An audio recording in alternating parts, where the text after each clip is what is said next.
4 y 5 son los que trataremos en este día.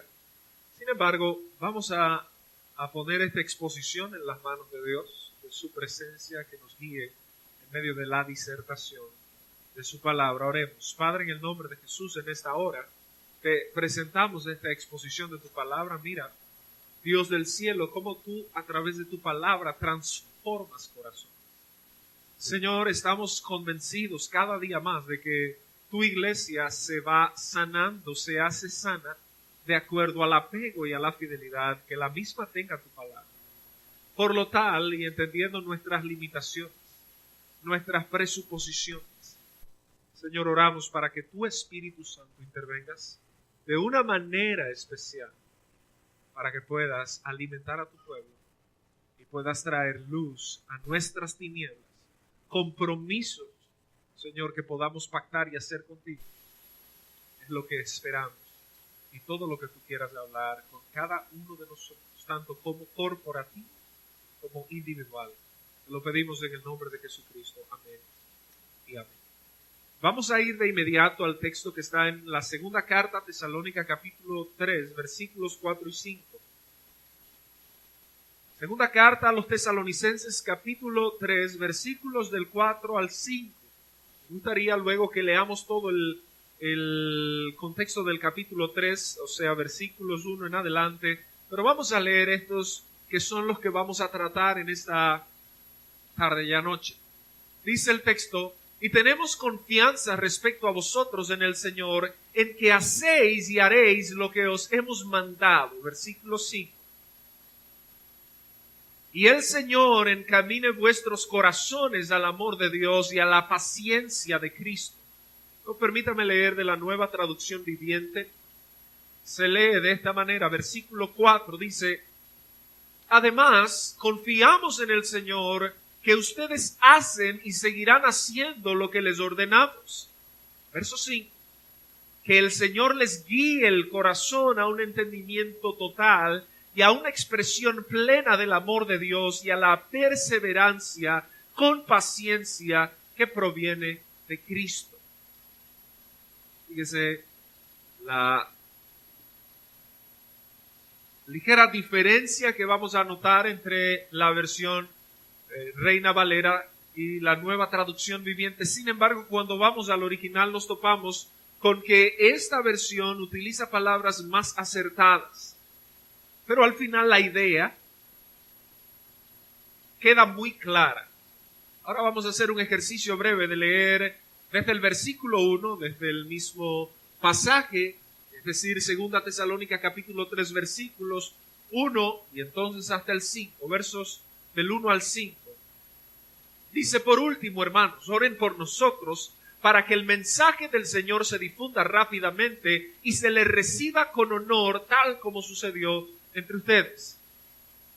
Oren además para que seamos librados de personas perversas y malvadas, porque no todos tienen fe. La versión Reina Valera, que era la que estábamos usando, ahora cambiamos a la NBI, dice que la fe no es de todos. El texto del verso 3 dice: pero el Señor es fiel, y Él los fortalecerá y los protegerá del maligno. Vamos a ver de nuevo la versión Reina Valera, versículo 4 y verso 5, en la Reina Valera, si podemos verlo. Ahí está. Dice: y tenemos confianza respecto a vosotros en el Señor, en que hacéis y haréis lo que os hemos mandado. Verso 5. Y el Señor encamine vuestros corazones al amor de Dios y a la paciencia de Cristo. Vemos que aquí se utiliza la palabra paciencia. En el original se utiliza más la palabra perseverancia, pero una como sinónima de la otra. Estos dos versículos captaron mi atención porque bien pudimos haberlos tocado en el contexto de lo que hablamos el domingo, no el anterior, sino 2 domingos atrás. Sin embargo, la profundidad de estos versos debe llamarnos a la atención como congregación, como hermanos cristianos que somos, si ya eres cristiano, para entender exactamente a qué se refiere esta breve reseña o este breve consejo más bien que el apóstol Pablo va a dejar plasmado ahí. Lo que quiero decir, para que nos entendamos, es que podría pasar por desapercibido la profundidad que estos dos versículos tienen, obviamente atados al contexto en el que se están enseñando. El título de esta noche se llama Cimentados correctamente en una sana doctrina. Repito, el título de esta noche, de este sermón, se llama Cimentados correctamente en una sana doctrina. Los martes estamos tratando la serie que tiene como título la integración de nuestras doctrinas a la vida cotidiana. Sin embargo, vamos a hablar un poco más general. ¿Cómo podemos estar seguros de que estamos cimentados en una doctrina sana? Esa es una pregunta que todo cristiano debe hacerse. Como cité anteriormente, hay personas, dijo alguien, que a los cristianos no se le pide que se quiten la cabeza, sino que se quiten el sombrero cuando entran a la iglesia. Muchas personas, en vez de hacerse preguntas tan puntuales como ¿cómo puedo estar seguro de que lo que me están enseñando es exactamente lo que la palabra de Dios dice? Obviamente yo no esperaría esa pregunta en una persona nuevo creyente o nueva creyente, pero en el caminar de tu vida como cristiano debes preguntarte si en la iglesia en la que estás aprendiendo una sana doctrina o estás aprendiendo simple y llanamente un contexto y una cultura, un argot, una forma de hablar y una forma de vivir la fe que podrías traducirla como la fe. Podría esto ser una gran herejía. Hoy en día vemos a muchos que hacen algunos pactos o estas ideas, que no es la teología del pacto, que eso es otro tema, sino más bien la idea de pactar con Dios por sumas de dinero y este tipo de cosas que se hacen prácticas en muchas iglesias. La gente no cuestiona la Escritura, ni siquiera las cosas del sistema, más bien ir a la palabra. ¿Qué dice la palabra al respecto? Fíjese cómo el apóstol Pablo le dice a la iglesia de Tesalónica, partamos de la idea de que esta segunda carta fue escrita como un correctivo, como una advertencia. Estamos en el año aproximadamente 50 de la era cristiana, o 51. Pablo escribe la primera epístola. Pablo habla de puntualizaciones claves sobre la vida cristiana y trata acerca de la venida del Señor como un tema esperanzador. Parece que hubo alguna confusión y Pablo tiene que volver a escribir. Y por eso escribe la segunda carta a Tesalónica. Pero aquí Pablo hace una observación en el versículo 4 y dice de la siguiente manera, permítame leer de la Nueva Traducción Viviente, dice: además confiamos en el Señor que ustedes hacen y seguirán haciendo lo que les hemos ordenado. Es decir, una de las características fundamentales de una persona que vive una doctrina sana es que la practica. Amén. Una de las cualidades que tiene una persona que está viviendo en una doctrina correcta es que la practica. Diga conmigo, la practica. Pero usted no debería practicar lo que no entiende. Muchas personas son autómatas. Simple y llanamente hacen lo que el resto hace, porque por una condición emocional que llegamos a la iglesia, no por una predicación clara del Evangelio, ese condicionamiento emocional nos lleva a simple y llanamente a aceptar lo que mis emociones dictaron en el momento en el que yo pasé al frente. No sé si usted se ha topado con este tipo de invitaciones al altar, yo las hacía. Expresiones de este tipo cuando se hacen el llamado, cuando se hace el llamado. ¿Qué tal si te quieres pasar y permitirle a Cristo que entre en tu vida? Eso suena bastante interesante, sin embargo, no es un mensaje claro. Si usted le dicen, quisieras que Cristo entre a tu vida, cantábamos ahorita. Recuerde que la adoración es un barómetro, usted debe cantar con conciencia. La adoración es un medidor de la salud de la iglesia. Lo que usted canta es un ejercicio de adoración, pero es un ejercicio de repetición de una doctrina.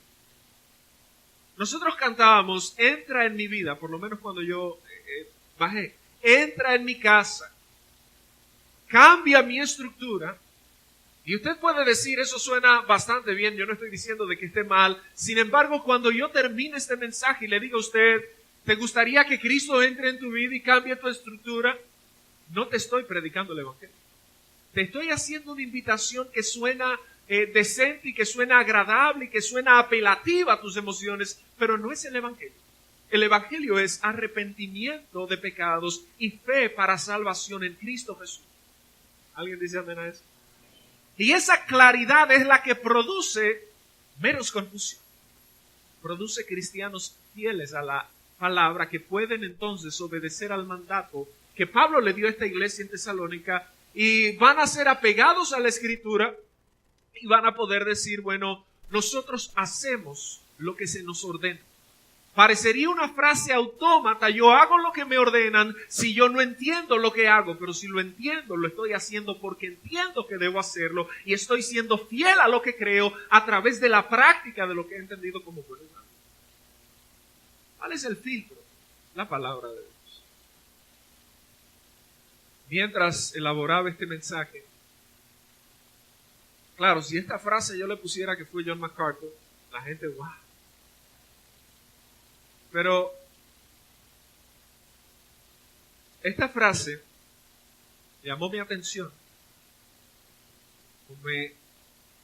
se colocó en mi corazón y dice, cito, el hecho de que la doctrina sea sana no te hace a ti sano.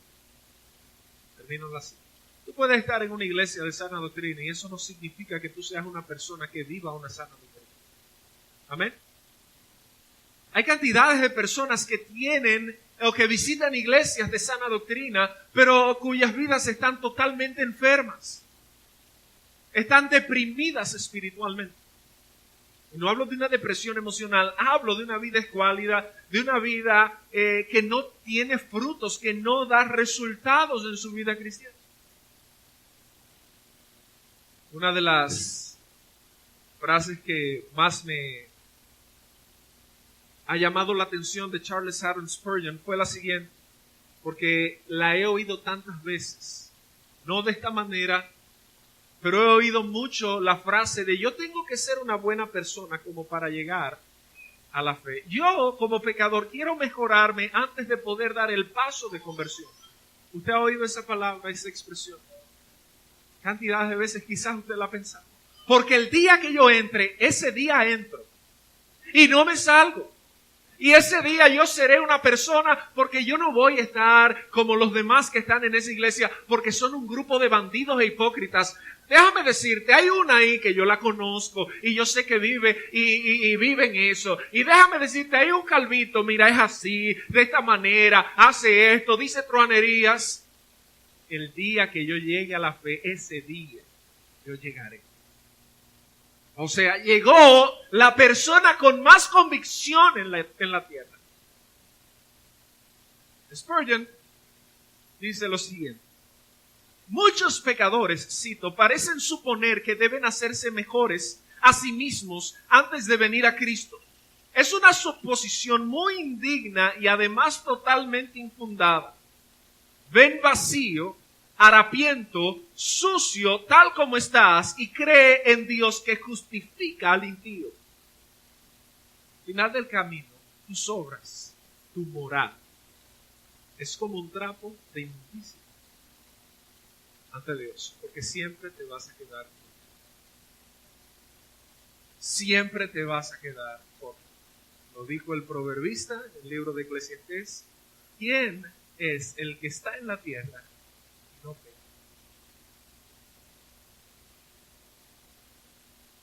La pregunta, para ir en conexión con el tema, que es cimentados bajo una sana doctrina o en una sana doctrina. ¿Cómo respondimos un martes? Bueno, ¿qué es una sana doctrina? Y yo le decía a los hermanos, mucha gente asocia la palabra sana doctrina con iglesias bautistas. Y no es cierto. No estoy diciendo que sean doctrinas enfermas. Lo que estoy diciendo es que no se puede arrogar el título nadie de que tiene la sana doctrina cuando somos un grupo de pecadores interpretando las Escrituras, que apelamos a la iluminación del Espíritu de Dios, pero nos quedamos cortos por nuestro pecado. Ahora, observe esto. Óscar Arocha, pastor de Santiago, de la Iglesia Bautista de la Gracia, responde esa pregunta y dice, ¿qué es la sana doctrina? En sentido evangélico y breve, la sana doctrina es aquella que enseña a exaltar a Cristo en alto y echa al pecador muy bajo.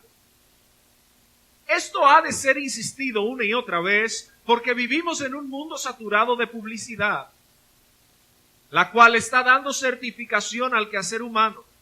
En no pocos casos, si el predicador no es famoso, le daríamos poca atención.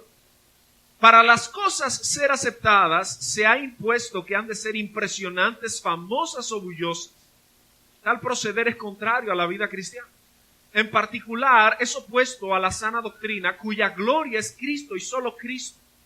Pero en no pocos casos las verdades serían aceptadas por medio de la publicidad usada para difundirlas, o por lo que dijo este o aquel famoso predicador como si fueran artistas no ciertos. Hermanos, el punto claro y cardinal es que al final una sana doctrina es aquella que exalta a Jesucristo. Amén. Amén. Toda doctrina que exalta al hombre, que usted ve un culto al hombre donde ya la fase del respeto se lleva a la veneración o a la adulación o en muchos casos a la adoración, ahí hay una corrupción de la doctrina. Estos pastores que andan muchas veces con 15 guardaespaldas, con 20 guardaespaldas, con un séquito de personas y usan frases como el ungido de Jehová, frases que no son correctas porque no aplican al contexto bíblico o al tiempo bíblico en el que estamos. Frases que no tienen ningún sentido, pero sin embargo le arrogan cierto estatus. Y usted ve, y más en un mundo, en un hemisferio tercermundista en su mayoría, no en su totalidad, en su mayoría. Usted se topa con gente que vive de eso, vive de adular a otros. Vive de crear ídolos, como dijo Juan Calvino. El ser humano tiene una factoría de ídolos en su corazón. Idolatramos a las personas, creamos altares para las personas. Y vienen las grandes decepciones porque toda tu confianza y toda mi confianza fueron depositadas en el día en que nos arrepentimos en Cristo, porque la cambiaste por un hombre. Si tu confianza para salvación ha sido depositada en Cristo, debe perseverar en Cristo. Para cimentarnos en una sana doctrina, debemos tener en cuenta algunas cosas. Yo quisiera tocar 2 puntos en esta noche solamente. El primero de ellos se llama cultivando la firmeza doctrinal.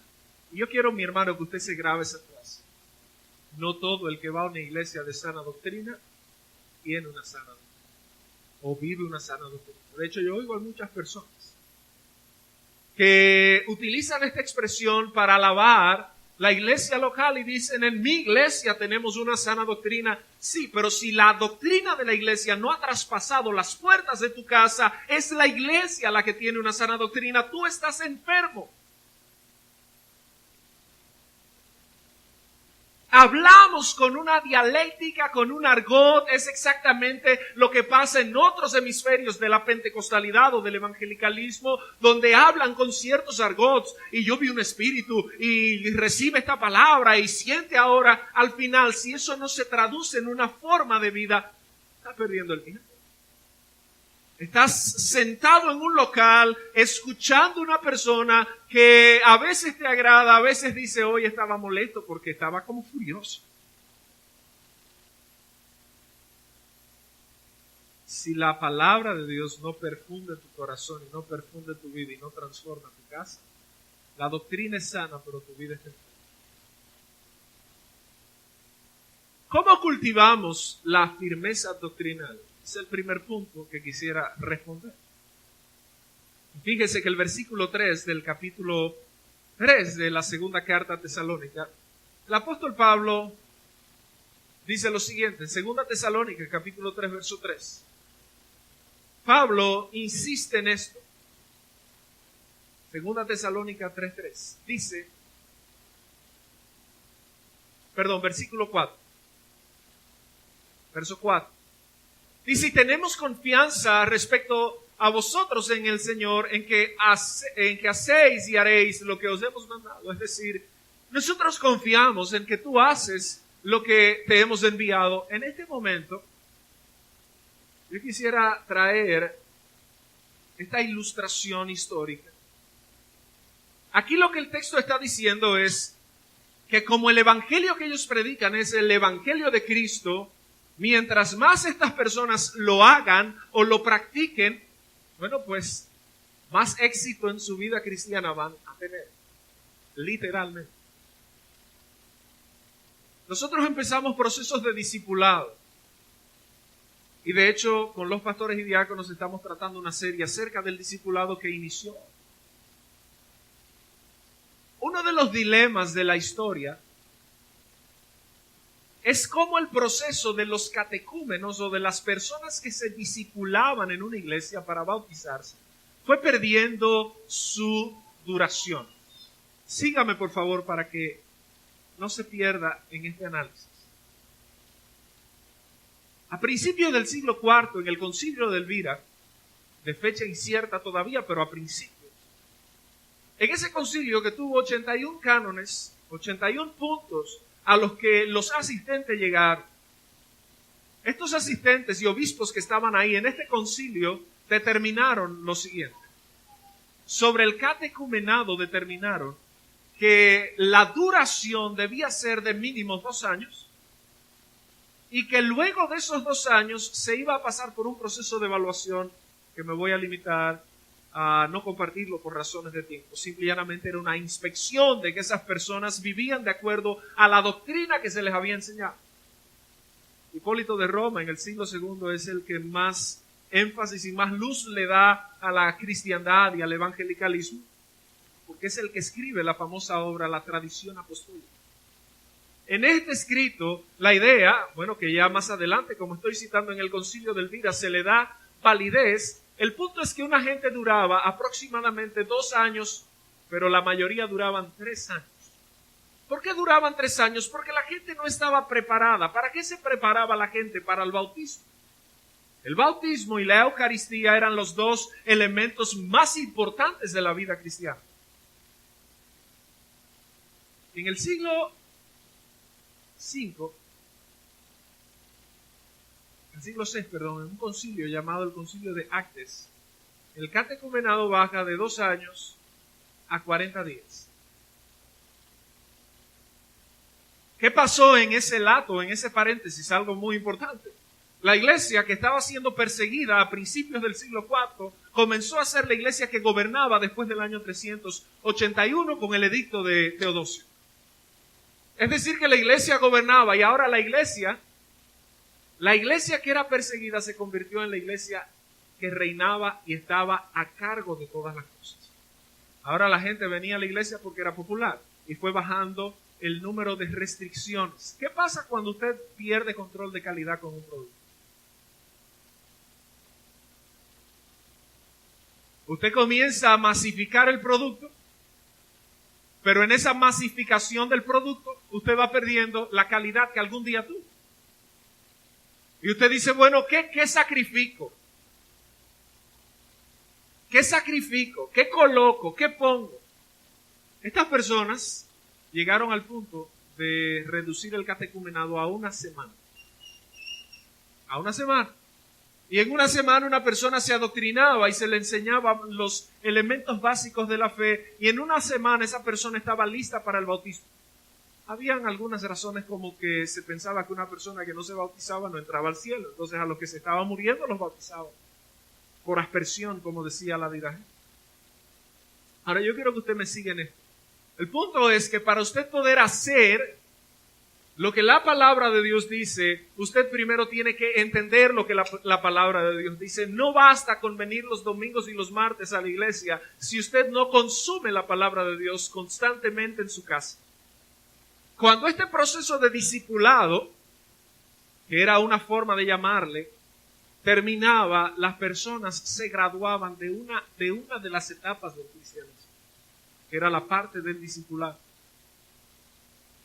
Hoy en día se hace tan poco énfasis en un buen discipulado porque la idea es masificar personas. mientras más personas tenemos en la iglesia, más exitosos somos. Y eso no es cierto. Mientras más cristianos tenemos en la iglesia, entonces más exitosa es la iglesia. Pero tú no haces nada llenando y repletando un lugar de personas que no se han adherido correctamente a una fe. Pero muchas veces no es culpa de las personas, sino culpa de los que enseñamos desde el púlpito. Hay una responsabilidad en la parte pedagógica de la iglesia. Por eso Pablo dice, yo confío en que ustedes hacen y harán lo que nosotros hemos ordenado.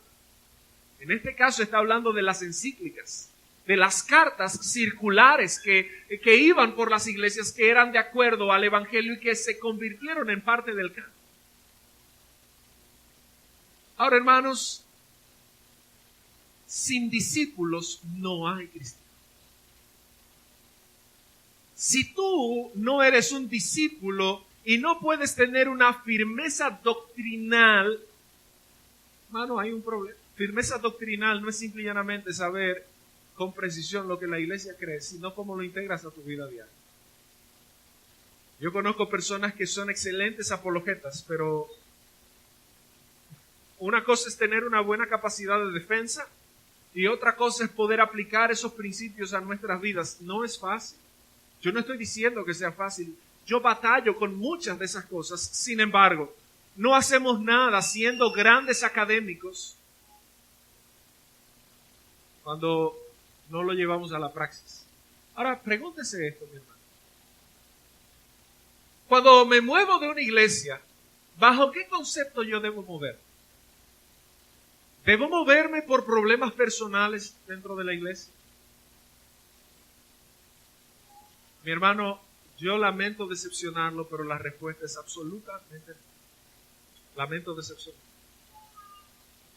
¿Debo moverme porque tengo un problema con Yorlenis o porque tengo un problema con el pastor José? No, absolutamente no. Yo me muevo de una iglesia porque la doctrina de esa iglesia se ha corrompido. Ahora, ¿cómo tú eres capaz de confrontar la doctrina de una iglesia si no conoces la palabra, ni siquiera la doctrina en la que esa iglesia? La palabra griega que se utiliza para doctrina es la palabra didaskalia, enseñanza. Una cosa es la enseñanza por la práctica o por lo que tú ves, ¿verdad? Los modelos de aprendizaje cognitivos sociales, o sea, tú llegas a un sitio y en este lugar, bueno, pues aquí oramos, pues tú te vas a ir acostumbrando a orar porque en la iglesia a la que tú vas a orar. Pero no te has dado cuenta de que la palabra de Dios es la que te lleva a tener una buena vida de oración y que todo buen creyente está cimentado a una vida de oración constante. El éxito de una vida cristiana depende de varios factores. Uno de ellos es la oración constante. No porque mi iglesia lo haga. No porque en mi iglesia yo vea que pongan un árbol y en ese momento oramos. Son prácticas que son características del creyente y vienen producto o dimanan de lo que es una firmeza doctrinal. Obviamente, la idea de la iglesia es hacer énfasis. Dijo aquel señor llamado Goebbels o apellido Goebbels en la época de Hitler. Repite algo. Decía, repite la mentira hasta que se convierte en verdad. Y una de las metodologías de aprendizaje es la repetición.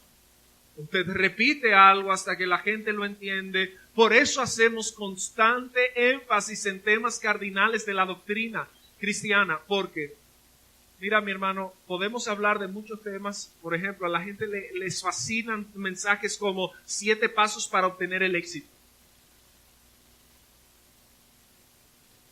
5 pasos para ser una mujer de guerra.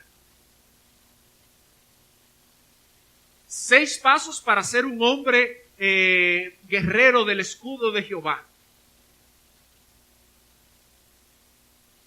Yo no sé cuándo es que se llegan a esos niveles de perdición. Sin embargo, es importante que tú empieces por temas tan básicos como ¿quién es Cristo para ti?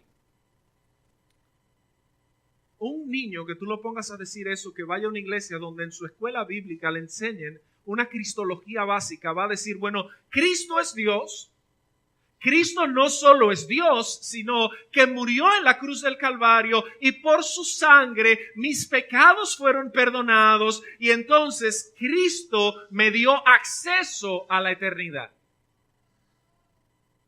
Mi hermano, y usted dirá, pero eso parece una cátedra teológica. Le voy a enseñar, le prometo. Enseñarle el catecismo menor que se formuló en el siglo XVII, el catecismo de Westminster. Lo que le enseñaban a los niños en la iglesia en aquel momento, el catecismo de Westminster, era algo tan básico como que un niño sabía defender la justificación por la fe y no las obras. Usted le pregunta a un cristiano y le dice, a mí no me hable de eso, háblame de Jesús. Háblame de Jesús, a mí no me hable de teología, la letra mata. Háblame de Cristo.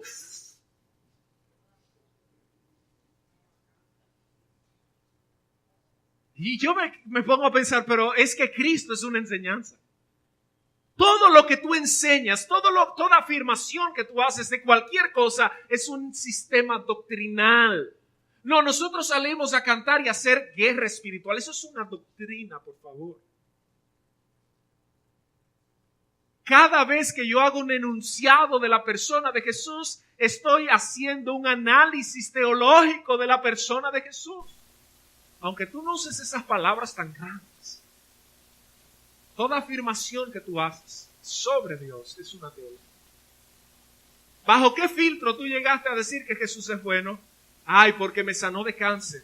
O porque a don Manuel lo levantó de la cama en cuidados intensivos. No, Jesús no es bueno por eso. Eso es un agregado. Jesús es bueno porque te salvó del infierno eterno sin Él y te dio la oportunidad de estar en el cielo en la eternidad en su presencia.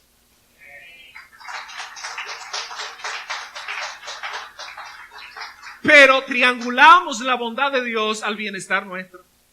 Por eso es que cuando nos va mal o cuando estamos siendo probados en algún punto decimos, no, pero Dios ahora está persiguiéndome. Dios no quiere saber de mí. Dios, mándame un hombre, yo estoy cansada ya yo no aguanto. Ya me contaron de la actividad de edad.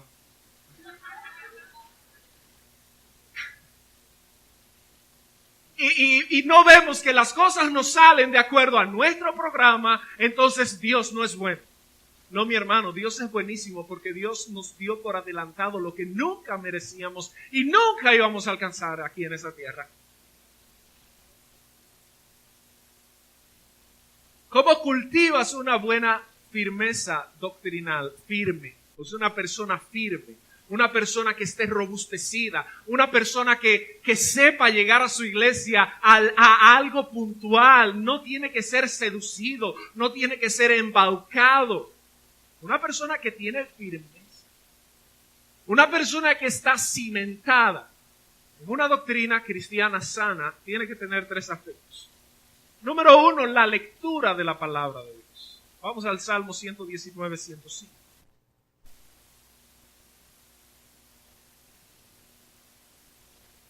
Salmo 119, 105 es uno de los versos que mucha gente conoce y dice, lámpara es a mis pies tu palabra y lumbrera a mi caminar. Salmo 119, 105. Ese es el verso 5, el 105. Dice, lámpara es a mis pies tu palabra y lumbrera a mi camino. ¿Tú quieres caminar correctamente en la doctrina cristiana? Estudia la palabra de Dios. Estudia la palabra de Dios. Salmo 1 nos habla claramente de que debemos meditar de día y de noche. ¿En qué cosa? En su palabra. Y que seremos entonces, dice el texto, en la ley de Jehová, ¿verdad? Y seremos como árboles plantados junto a corrientes de agua que da su fruto a su tiempo y su hoja no cae y todo lo que hace prosperará. Porque eres una persona que está cimentada en la palabra de Dios. Pero la ventaja de estar cimentado en la palabra de Dios es que tiene las herramientas y conoces al Dios de la Escritura. Puedes conocer a Dios a través de su palabra. De hecho, es una de las revelaciones especiales. Su palabra, Cristo y el Espíritu Santo son los 3 elementos de la revelación especial. La revelación natural es lo creado. su gracia común. Ahora, su palabra es la herramienta. ¿Cuántas veces a la semana estudias la palabra? ¿Cuántas veces al día estudias la palabra? Pero hay que hacerse preguntas, ¿bajo qué criterio estudias la palabra? Es ir a la palabra, hermanos. Número 2, la oración. Una persona que no tiene una vida de oración sana no es una persona que está estudiando la palabra, porque la palabra nos lleva a una vida de oración sana. Yo no puedo tener una buena vida de oración, y ojo con esto, hay mucha gente que se tranca en un cuarto y dura horas en ese lugar. Pero eso no significa de que tenga una vida de oración sana bíblicamente hablando. Eso significa que tiene una buena disposición hacia la oración. Pero bien habla el apóstol Pablo en la carta a los Corintios, en la primera carta, que dice que oremos con entendimiento. Si yo no conozco la palabra, ¿a qué rayos le estoy orando? Porque yo oigo que mencionan en el nombre de Jesús y parece una cábala. Toda la hora en el nombre de Jesús, y en el nombre de Jesús, y en el nombre de Jesús. Pero es un rezo, o una letanía, como la iglesia comenzó a implementar en los primeros siglos, o un salmo responsorial. Y todos decimos, amén. Pero tú no estás convencido del Dios al que le estás diciendo amén. Yo creo firmemente en tu palabra, que tu sí es sí, y que tu no es no, y que tu voluntad es buena, es agradable y es perfecta. Eso lo hace una mente racional doctrinal. No confunda una gente racional con poco espiritual, no. Es que una buena espiritualidad comienza por un buen entendimiento de la palabra. Si no entiendes la palabra, mi hermano, vas a ser como un velero llevado de aquí a allá. Tú sabes la cantidad de gente. Por eso mencionaba el tema de cuando alguien se va de una iglesia. Usted ve que las personas, claro, en esta iglesia han aprendido, ya nos hemos dado cuenta, personas que van a decir, bueno, nos vamos porque no estamos de acuerdo con la doctrina.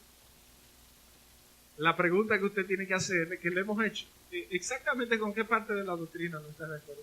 No sé, pero hay algo.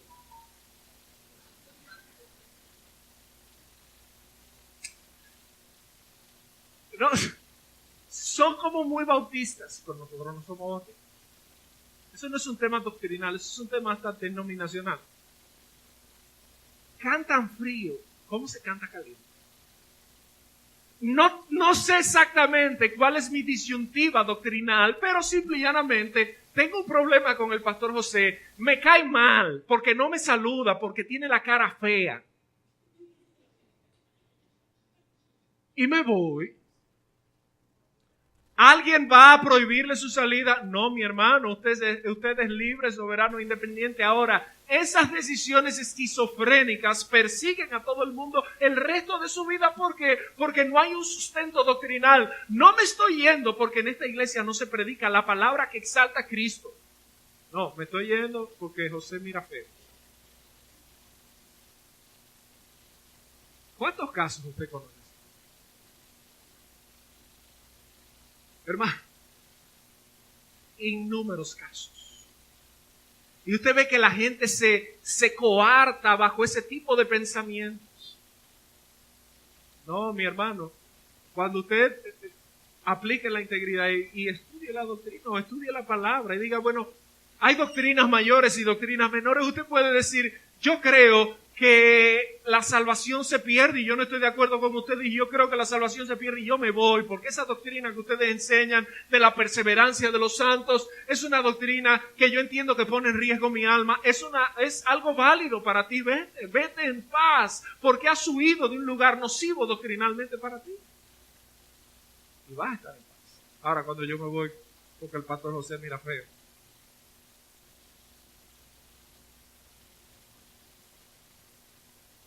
y digo, por la doctrina, por problemas doctrinales.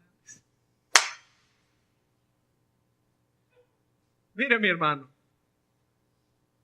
da pena y vergüenza cuando nosotros vemos lo que Pablo dice a esta iglesia, y por eso le dije en la introducción.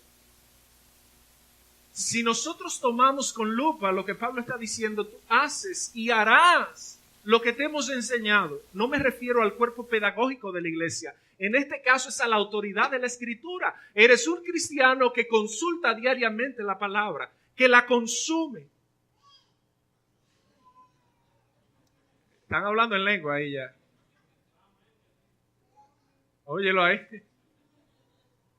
Eres un cristiano que consumes la palabra de Dios constantemente. Es interesante ver cómo la gente es llevada de un viento para allá. Y Pablo lo advirtió en la carta a los Efesios. Cuídate de no ser llevado, por cualquier viento de doctrina extraña o por estratagemas de hombre. Hay que tener cuidado, hermano. Ahora, tú tienes que tener cuidado de ti mismo, como Pablo le dijo a Timoteo.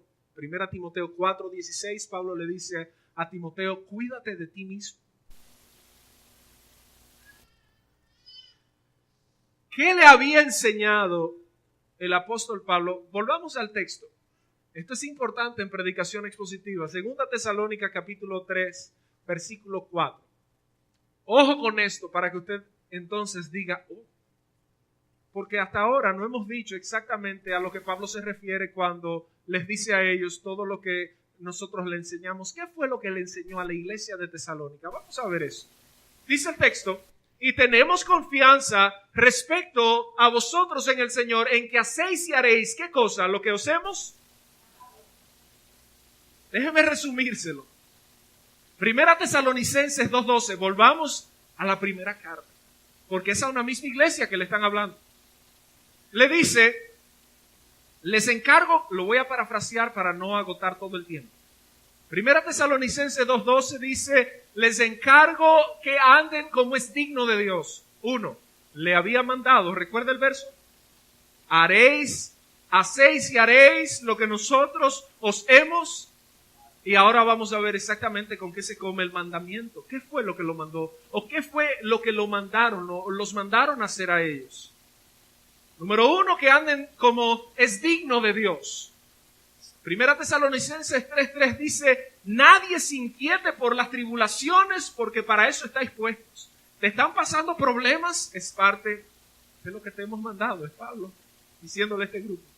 1 Tesalonicenses capítulo 4, versículo 3, apártate de la fornicación. 1 Tesalonicenses capítulo 4, versículo 4 dice, ten a tu esposa o a tu cuerpo en honor y santidad. Mire todo lo que implica la doctrina, y él le dice, yo estoy seguro de que ustedes lo van a hacer y lo están haciendo. 1 Tesalonicenses capítulo 4, versículo 9 y 10. Esta yo sé qué pasa aquí. Que os améis más y más. No, yo te amo. No, pero ámalo más. No, pero ama a tu hermano un poco más. Versículo 11 del capítulo 4, que tengan tranquilidad y que trabajen y que se ocupen de sus negocios para que honren a los de afuera. Versículo 13, que no se entristezcan como los que no tienen esperanza. Versículo 18, que toda la doctrina tú la compartas con el que está desalentado. Dice que os alienten o que se alienten con estas palabras. Sergio está desalentado, Sergio está pasando por un proceso, o Chadez que está pasando por un proceso, o cualquiera al que usted no conozca, la doctrina, la palabra de Dios nos alienta. En vez de tú ir a contar el último acontecimiento de la iglesia, ve y cuéntale la esperanza eterna de la iglesia. En vez de tú ir a decirle, bueno, Yoleni vino de verde, ella estaba en la marcha verde de San Francisco.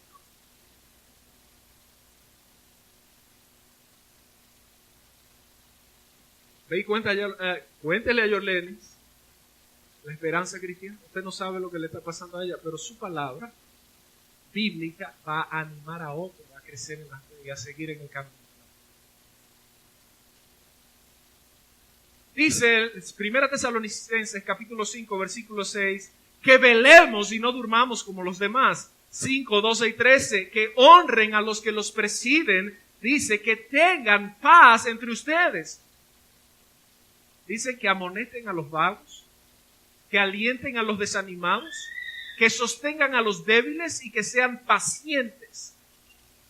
5:15 no pagues mal por mal, sigue lo bueno para con todos. Del 16 al 22 dice, siempre debes estar gozoso, ora sin cesar, dé gracia por todo, no apague el espíritu, no menosprecie las profecías, examínelo todo y retenga lo bueno, absténgase de toda clase de mal.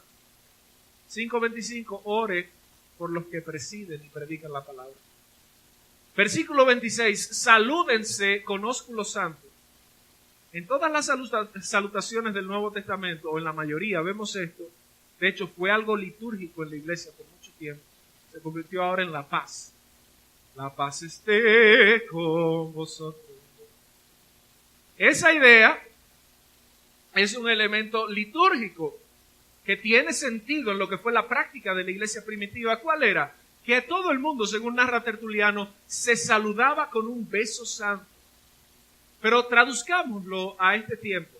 Hermano, hay gente que agarra y se acaba el culto y sale en bola de humo por ahí. Eso es como que, auxilio, me voy.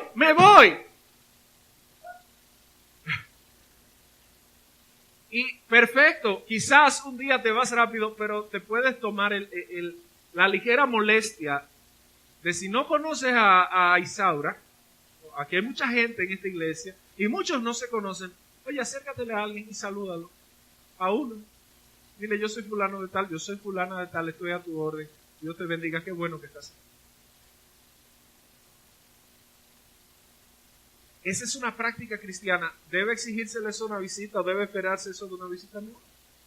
Porque es una visita que se siente extraña, pero qué bueno que cuando usted visita un lugar, ustedes los reciban como en su casa. Eso es parte de la doctrina que se le estaba enseñando a esta iglesia. Y el versículo 27 del capítulo 5 dicen, esta carta léansela a todo el mundo. Es decir, prediquen lo que nosotros estamos enseñando. De ahí vienen las encíclicas, las cartas que circulaban. En la segunda carta es simple, versículo 2 dice, no se dejen. Segunda Tesalonicenses 2:2, son órdenes. Y Pablo ha dicho, ustedes hacen y harán lo que les hemos mandado. Fíjense todas las cosas sencillas que le había mandado ahora. Dice, no se dejen mover fácilmente de vuestro modo de pensar. No crean cualquier cosa. Mírelo ahí. La gente de multimedia son buenas. Déjenle un aplauso a esos muchachos ahí. Dice, no os dejéis mover fácilmente de vuestro modo de pensar, ni os conturbéis, ni por espíritu, ni por palabra, ni por carta, como si fuera nuestra, en el sentido de que el día del Señor está cerca. Es decir, vas a encontrar cantidad de palabrería, pero tu firmeza en este caso no es lo que Pablo dice, es lo que la palabra de Dios dice. Amén. Segunda Tesalonicenses 2:15. Mire la insistencia. Segunda Tesalonicenses 2:15. Dice, así que, hermanos, estad como. ¿Y qué cosa? Sea por palabra o por carta nuestra, sea por la tradición oral en ese momento, o por la carta, o por las cartas, debes retenerla con firmeza. Eso hace un cristiano cimentado en una doctrina sana. Segunda Tesalonicenses 3:1, Pablo le va a decir una vez más, oren por nosotros. Todo esto conjuga el compendio doctrinal que Pablo resume en el versículo 4 del capítulo 3 de esta misma carta. Pon el versículo 4 ahí mismo. Verso 4, Pablo está diciendo, en que hacéis y haréis lo que os hemos mandado. Fíjense todo lo que implica una sana doctrina. ¿Usted cree que un robot ama a una persona porque sí? Mi hermano, yo no me acerco a amar a alguien simple y llanamente porque el domingo en el culto me dijeron, tienes que amar. Hasta que yo no lo entienda bíblicamente de que yo tengo que ver a Byron como mi hermano en la fe y debo poner al lado las discrepancias o poner al lado que José mira feo. Poner a un lado ese tipo de cosas y sentarme con él. Porque ese es el problema. José nos saluda, pero ¿por qué usted no lo saluda? Y le dice, ven acá, pero ¿qué fue lo que yo te dije? No, porque él es pastor. No, pero con los títulos no se entra al cielo. Al cielo se entra por la sangre de Jesucristo que nos lavó. Por ende, la doctrina está para todos. Ahora, si yo tengo una mala práctica apática dentro de la iglesia, yo debo corregir. Porque eso es parte de una sana doctrina, mi hermano. La gente resume la sana doctrina a los diezmos en este tiempo. y al dinero. Como se da mucho, esta es una iglesia próspera.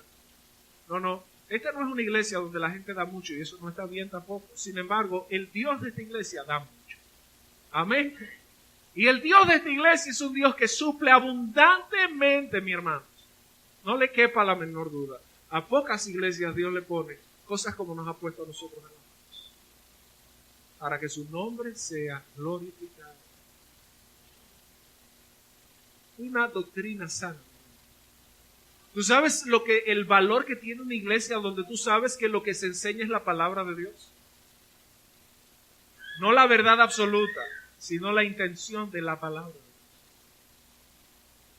El texto, vamos al texto y crecemos juntos. Si usted ve que hay un error en el texto, traiga luz, porque aquí no hay nadie perfecto. El Espíritu Santo es el único perfecto en este libro.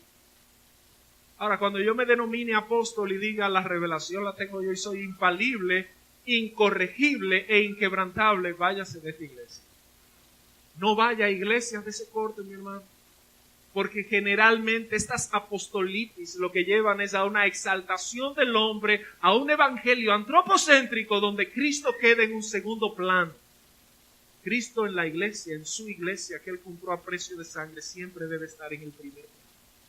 Siempre debe estar siendo exaltado, siempre debemos mirar a la cruz, siempre debemos traer todas nuestras coronas a los pies del Señor.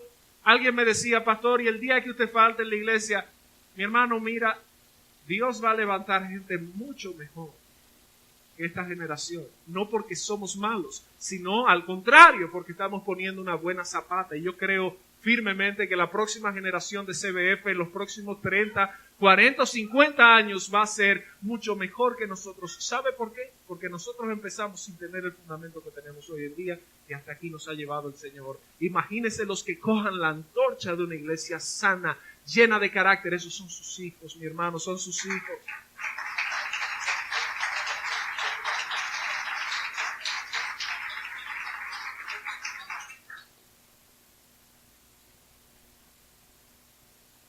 Finalmente, mire qué impresionante. Versículo 5 del capítulo 3 dice: y el Señor encamine vuestros corazones al amor de Dios y a la paciencia de Cristo.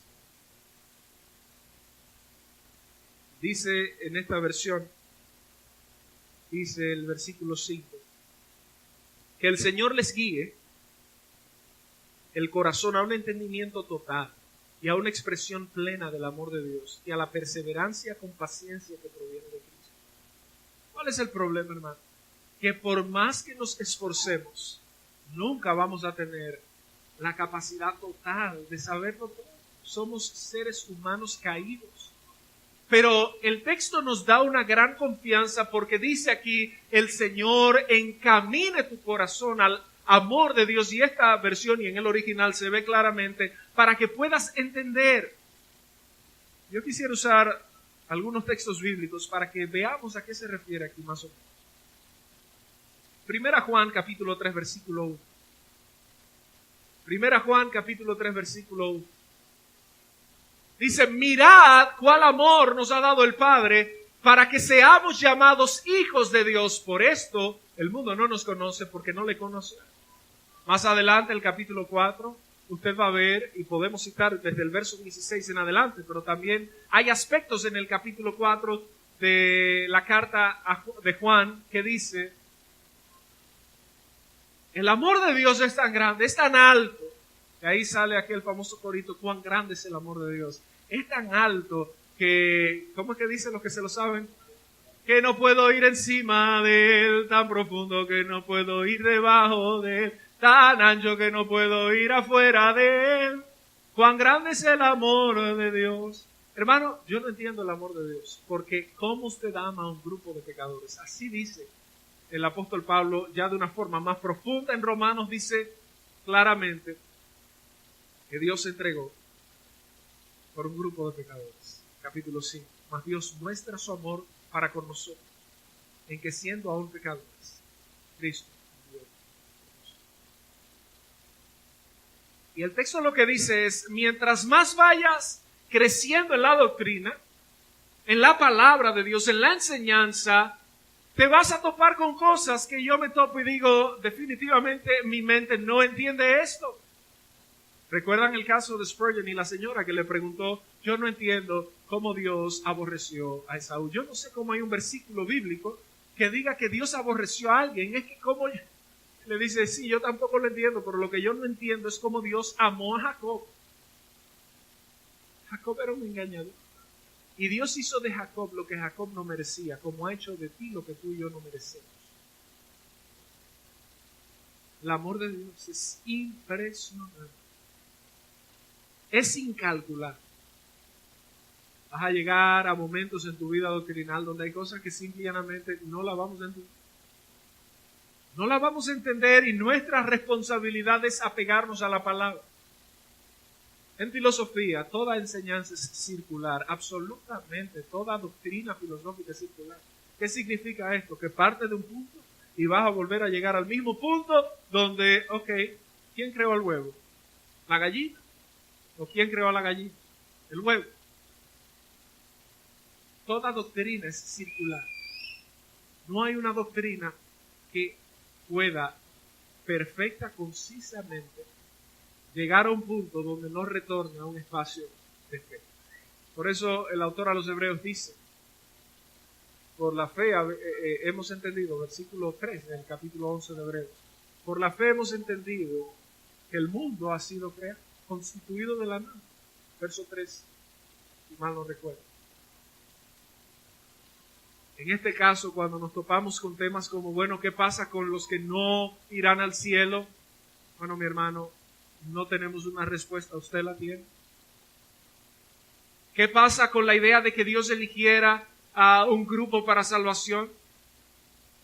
Y si se pone de la otra esquina, bueno, Dios salvó a todos y le dio la oportunidad, entonces Dios es un Dios cruel, que usted ha visto cuando a la gente la ponen a un niño, que usted empieza a enseñarle un juguete. ¿Cuántos tienen hijos aquí? ¿Cómo se ponen los niños cuando usted los lleva a una tienda de juguetes? Se ponen temblando. Imagínense que la cruz hubiese sido esa tienda de juguetes y Cristo lleva a la humanidad completa a la tienda de juguetes, pero Cristo sabe que no todos van a consumir los juguetes. Es un Dios muy cruel. Esto es para los arminianos.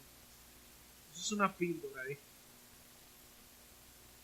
Es decir, que todos los lados tienen demasiados elementos por los cuales usted puede contar. Finalmente, lo que sí el texto dice es que el Señor nos guía. Salmo 23 dice, el Señor es mi pastor.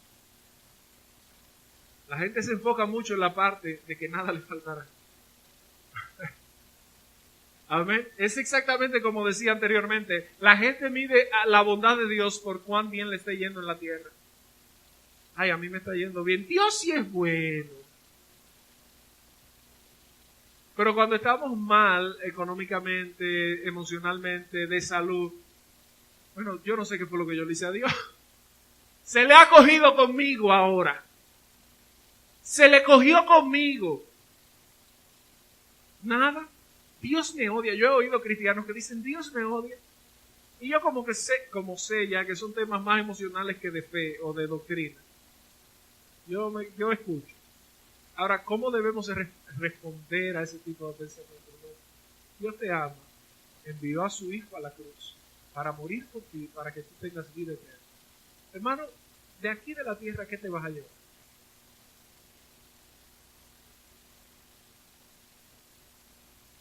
Te vas a llevar una sola cosa, la fe que abrazaste mientras estabas aquí. Asegúrate de abrazar la fe correcta.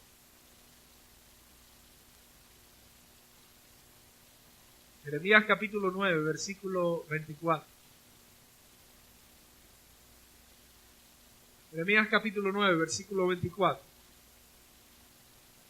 Este es un texto que yo se lo quiero regalar para que usted lo lleve a su corazón.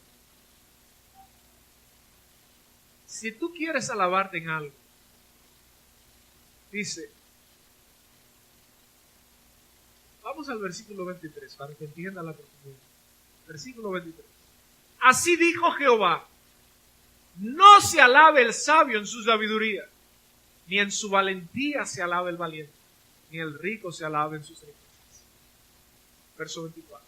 Mas, alábese en esto el que se hubiere de alabar, en entenderme y conocer que yo soy Jehová, que hago misericordia, juicio y justicia en la tierra, porque estas cosas quiero misericordia. Podemos ser millonarios y gloria a Dios. Podemos ser, tener lo mejor de lo mejor aquí en la tierra. La pregunta es, ¿hasta cuándo? ¿Cuántos años vas a vivir aquí?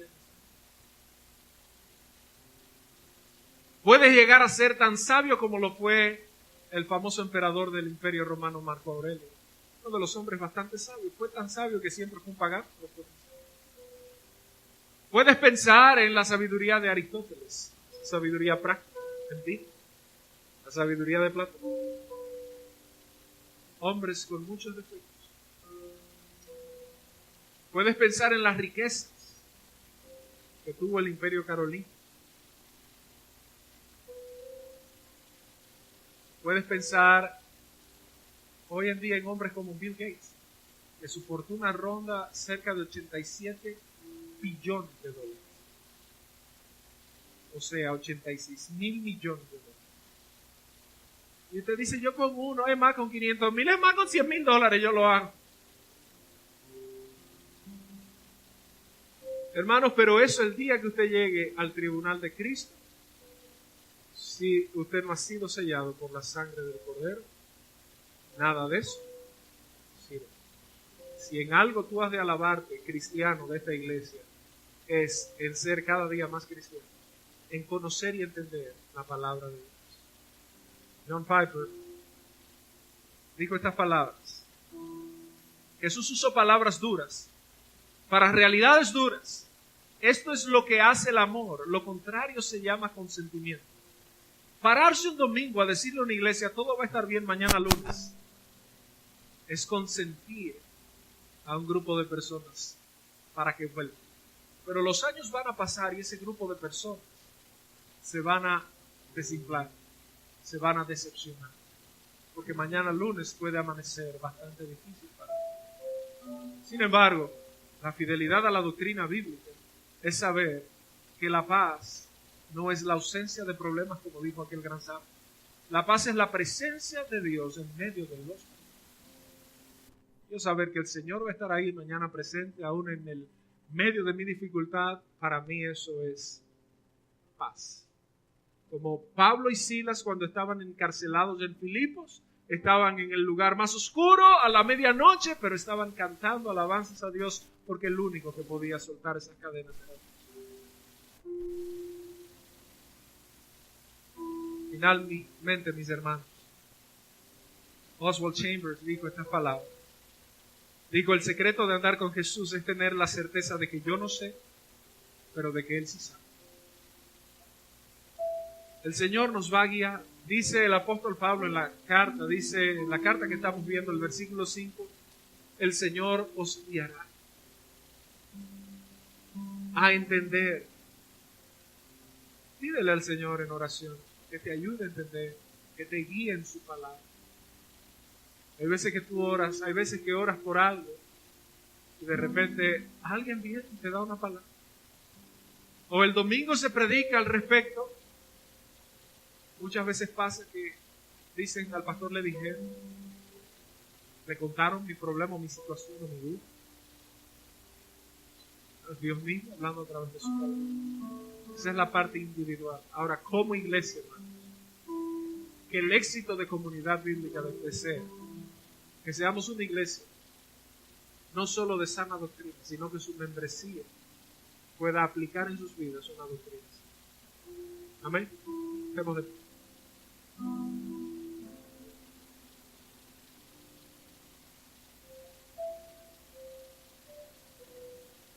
Oremos al Señor. Dile, Señor Jesús, ayúdame a tomar decisiones firmes antes de